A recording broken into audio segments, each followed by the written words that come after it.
Ladies and gentlemen, Democrats are up in arms. They're outraged that Trump's Save America PAC began 2021 with more than $31 million. And they're saying that President Trump is trying to enrich himself, and oh my goodness, it's this takeover of the Republican Party, the poor GOP, the poor Republican Party. What's going to happen? They don't have President Trump on Twitter anymore, so they're now just obsessed over everything he does, anything that happens to him, any type of political endeavor, whether it's a political action committee that, oh, what's this? Alexandria Ocasio-Cortez denies allegations she funneled $1 million in PAC donations to private companies. This is March 6, 2019. You better believe nobody in media, or most media, I should say, the Washington Examiner and Washington Times broke that I believe it was the Washington Examiner that broke that story. The Washington Examiner broke that story, and Fox and others covered it, but mainstream generally did not even touch it. And so AOC denies that. So there were allegations and questions pertaining. So here's a Fox News op-ed really quickly. AOC and top aides should be investigated for possible campaign finance violations by Hans A. von Spakovsky. He's a senior legal fellow at the Heritage Foundation, and he served as commissioner for the Federal Election Commission, the FEC, from 2006 to 2007. But this is interesting. We can get to that in a second. But here, nobody's accusing President Trump of doing this because he doesn't need to, because he's already a billionaire.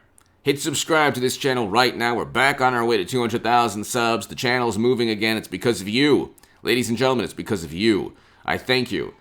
Trump's Save America PAC starts 2021 with more than $31 million in filings.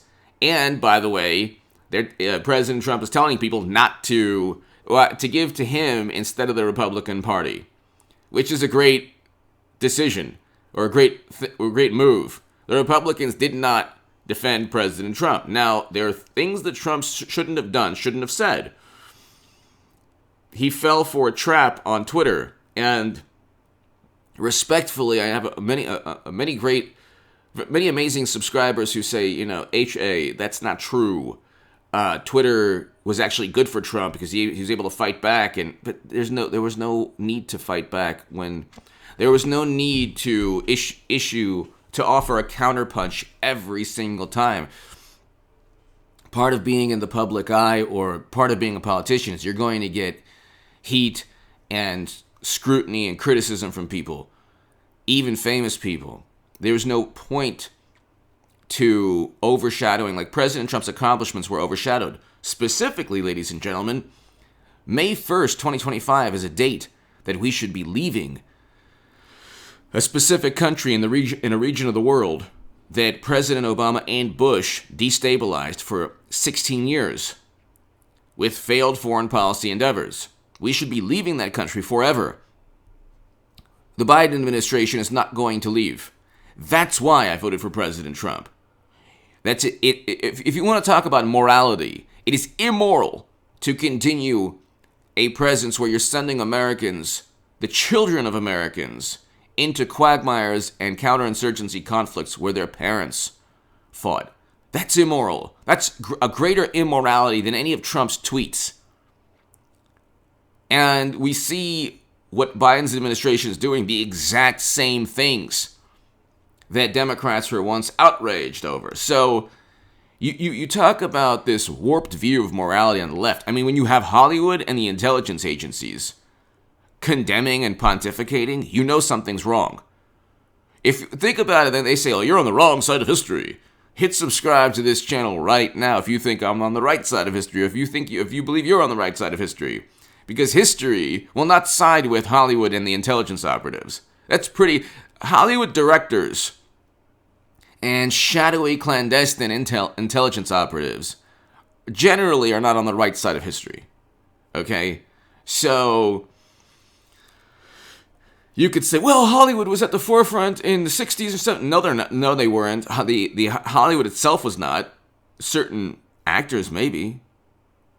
I can't name it really a director or producer back then. But anyway, hit subscribe to this channel if you want to see my writing. If you want to read my writing, The Hill, The Huffington Post, Salon, The Jerusalem Post, The Roanoke Times, go to hagoodman.com. You can see my debates there. If you want to support my voice long term, my Patreon is below, and it's also in the pinned comment, and also my my website. But PACs, okay, so let's just read this. The Save America PAC that former President Donald Trump formed just after Election Day has at least $31.2 million in its coffers, according to a report filed with the FEC.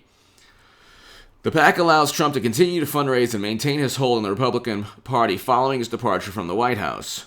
So, money is pretty much everything in politics, or I should say,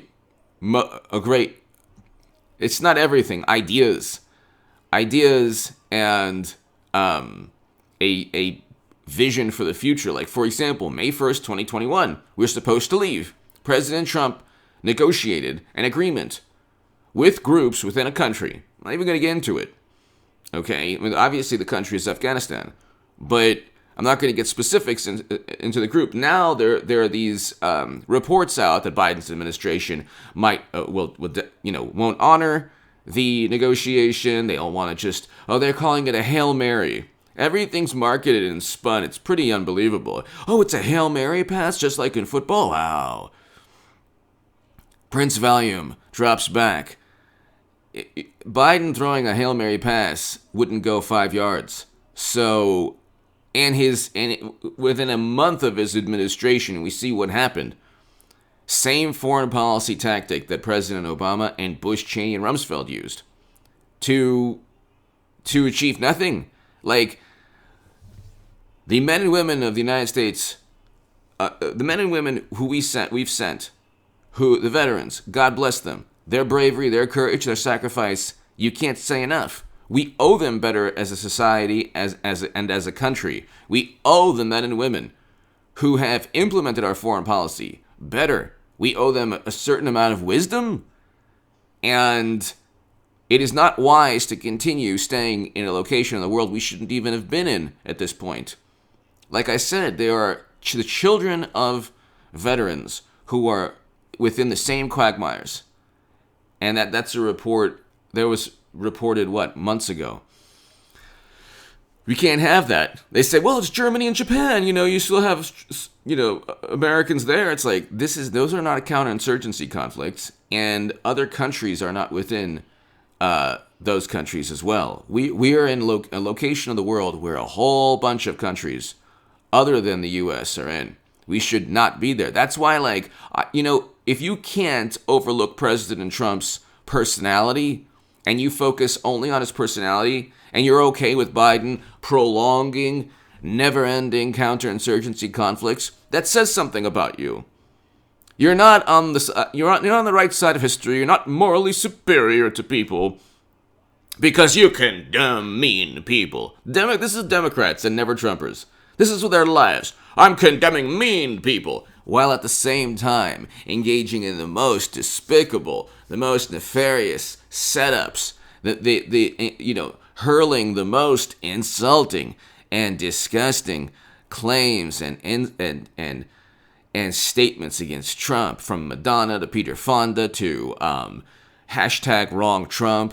These people are like, and then what they're doing, the public relations machine is in overdrive because they have nothing to talk about. They're going after Josh Hawley's prom date. They're asking Josh Hawley's middle school teacher.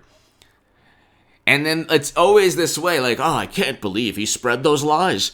You couldn't find a conservative in Josh Hawley's past? The man grew up with conservatives. You couldn't find a conservative in Josh Hawley's past? You couldn't find one person who said, yeah, I actually agree with Hawley? It's unbelievable. Where was the investigative? This is not investigative journalism. It's public relations. The New York Times found his prom date. What good is that? Where's Andrew Cuomo's prom date? He's now being accused by a whole bunch of people for really, despicable behavior. And you say, well, where's the evidence? Well, that's not what the left doesn't need evidence, except when it's allegations against them. And now we're finding out The same people who said, oh, Trump, every single life lost is his fault. We're finding out that Andrew Cuomo was worse than we thought. Sending elderly people and infected people sending infected people into elderly care facilities and facilities that help disabled people. And they haven't even begun the investigation. They're already finding out the most incriminating things with immunity agreements, by the way, and hush money with Whitmer in Michigan pertaining to the same type of setups, reportedly. So, if you say that Trump is directly responsible for lives lost, you know nothing about politics. You're completely ignorant when it comes to politics. There's a federal government and a state government. The worst outcomes took place in Democratic-run states, New York being the epicenter. God bless the people of New York and New Jersey. They were the epicenter of all of this. They have the highest per capita rates. The top 4 highest per capita rates are Democratic-run states. Go to the New York Times. The 13 highest unemployment rates are Democratic-run areas of the country. That's not Trump's fault.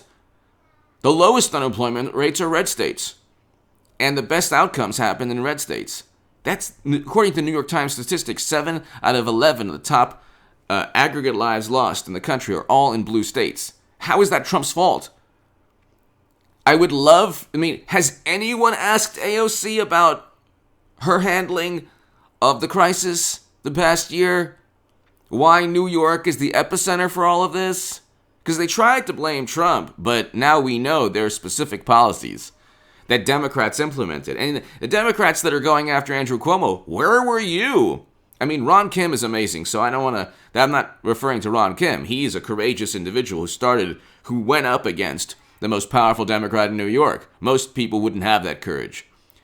But aside from Ron Kim, all the Democrats going after Cuomo, where were you when Andrew Cuomo and New York State government gave the governor unlimited authority to just wreak as much havoc as he wanted?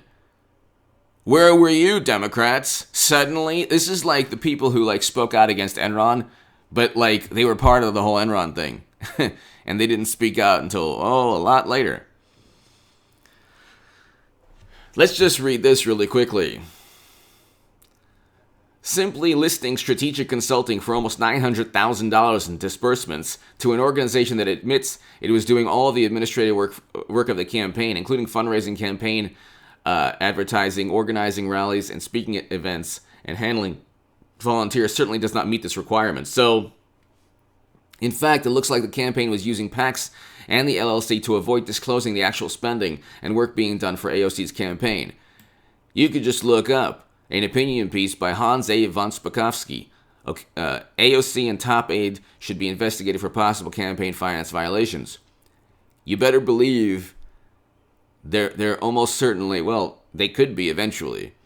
But in this administration, with this media, look, you have activists in media. They're not journalists. They don't care about, they care about one thing, their side winning. That's all they care about. They don't care about anything else. The New York Times, the Washington Post are not objective news sources. They are basically extensions of the Democratic Party. They're not objective. The prevailing mentality is that they're objective. Trump is just so horrible that they focus their all this contempt against Trump because they're just so horrible. If there was a normal Republican, they'd be objective. It's no, that's not the case. Long gone are the days where there's just a couple of articles on Romney putting his dog on top of his car. That ain't never gonna happen. That's not gonna happen again. Now they would send him to The Hague. Then he was for crimes against humanity. It would never end if they reported on that today. So anyway, give me your thoughts below. Hit subscribe right now. I should have a live stream later this evening. And it's just pretty unbelievable, ladies and gentlemen. It is pretty unbelievable how they know what's taking place. President Trump is like this orange dorsal fin circling the Republican Party, and Democrats can't stop it. And we're waiting just for 2022. Once all the Never-Trumpers are primaried out, it'll be a political party with an opposing viewpoint. We've had one-party rule for the past 12 years in terms of political discourse. Give me your thoughts below. Hit subscribe right now. President Trump's taking over the Republican Party, not just because he's the most popular Republican by far. And he's not even, his appeal is that he's not really a Republican. That's also his appeal. But also because he's gaining a great deal of money. He can outraise the entire political party himself.